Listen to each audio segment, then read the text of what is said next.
વકફ act amendment bill 2024 હાલ વિચારણા હેઠળ છે, ત્યારે સંસદીય સચિવ દ્વારા જનતા પાસેથી 13 સપ્ટેમ્બર 2024 સુધી અભિપ્રાયો આપવા માટે મુકાયું છે। ત્યારે તેના સમર્થનમાં રાષ્ટ્રીય ચેતના મંચ અને અનેક હિન્દુ આગેવાનો સંગઠનો દ્વારા જાગૃત નાગરિકો દ્વારા બેનરો સાથે અમદાવાદના ઘાટલોડિયા ખાતે કેકેનગર બગીચા પાસે વકફ એક્ટ એમેન્ડમેન્ટ બિલના સમર્થનમાં QR કોડ સ્કેન કરીને મેલ કરવા માટે મોટી સંખ્યામાં જાગૃત નાગરિકો જોડાયા હતા અને આવતા જતા રાહદારીઓને આ બાબતે જાણકારી આપીને દરેકને QR કોડ સ્કેન કરીને મેલ કરીને સમર્થન આપવા કહેવામાં આવ્યું હતું।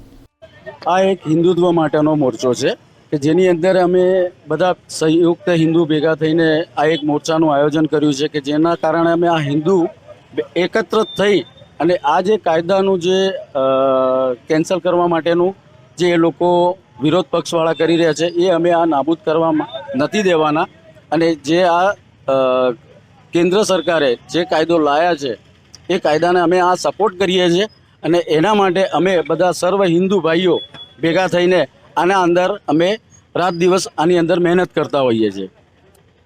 હિન્દુત્વ માટેનું જ છે અને હિન્દુત્વ મને જગાડવા માટેનું જ આજે છે પ્રયાસ। એમાં અમારે સાથ ને સહકાર બધાનો આપીએ। ભારત માતા કી જય, વંદે માતરમ। અમે આ જે કાર્ય કરી રહ્યા છીએ હિન્દુને જગાડવા માટે કરી રહ્યા છીએ, તો સર્વે અમારી આજુબાજુ સોસાયટીવાળાએ અમને ભેગા મળીને આ કાર્ય અમે કરેલ છે। પબ્લિકને એક જ કહેવા માંગીશું કે અમે કે બધા હિન્દુ એકત્ર થાય, બરાબર, અને સંયુક્ત બધા રાજી ખુશીથી જે હિન્દુ રાષ્ટ્ર છે એની અંદર સંપીને બધા રહે એના માટે અમે આ પ્રયત્ન કરીએ છીએ। અમને ઘણો એવો સારો ભરપૂર અમને સપોર્ટ મળી રહ્યો છે હિન્દુઓ તરફથી।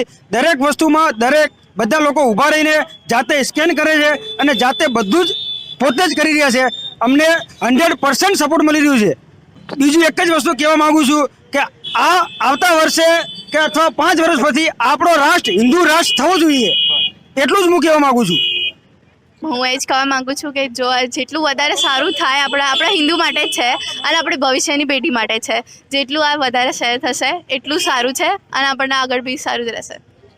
શ્યોર, હું એ જ કહેવા માંગીશ દરેક સ્ટુડન્ટને કે તમે આમાં જોડાઓ અને આપણા માટે છે અને આપણા ભવિષ્ય માટે છે, બીજા કોઈના માટે નહીં। ઇનકેસ જો પછી આપણે જીતીએ તો સારું છે અને આપણે જ જીતવાના છીએ। So thank you. भारत माता की जय। भारत माता की जय।